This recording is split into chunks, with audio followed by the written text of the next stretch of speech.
Kaip Jūs vertinate vairuotojų elgesį keliuose? Lietuvoje neigiamai. Kodėl? Lietuvoje dar nėra vairuotojai labai draugiški vienas kitam. Dažnai būna tokių situacijų, kai iš šono stebi arba pačiai būna tokių situacijų, kad tiesiog nesupranti ir negali paaiškinti to elgesio, nes jis yra visiškai nehumaniškas. Remiantis Lietuvos kelių policijos tarnybos duomenimis, per 2012 metais pirmąjį pusmetį mūsų šalyje užregistruoti 1432 eismo įvykiai.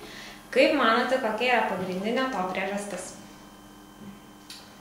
Viena iš priežasčių vis dėlto dar yra mano mobilieji telefonai, nes pastebiu, kad kelyje visgi dar daug labai naudoja mobilų telefoną vairuodami.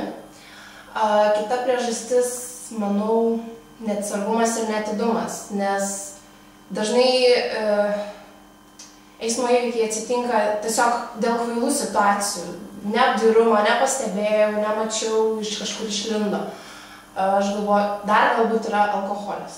Vis dar yra alkoholis, viena iš priežasčių. Kaip manote, ar pakeltos perėjos radarai veiksmingos priemonės užtikrinti, jog vairuotojai pasirinktų saugų greitį ir užfiksuotų eismo įvykių skaičius sumažėtų? Taip, esu įsitikinus, kad tai padėtų.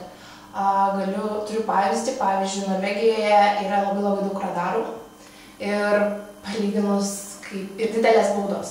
Ir ten vairuotojai yra labai atidus, greitis yra toks, koks turėtų būti, nes atitinkamai baudos yra didelės. Todėl, manau, Lietuvoje tai padėtų. Bet Lietuvoje yra tų radarų ir kiek pastebėjau, tai visi tik sulėtina ties radarais. Taip, todėl, kad jų yra per mažai. Jeigu jie būtų visur ir tam tikrą atstumą, tu būtum priverstas nuolatos važiuoti vienu greičiu ir nebūtų tiesiog kur jo viršyti. Aišku. Kaip vertinate vairuotojų vienų kitų perspėjinėjimus apie priekyje esančią greičio kontrolę?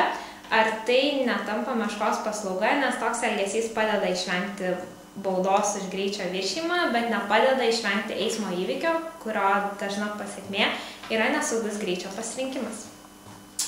Taip, tai yra meškos paslauga.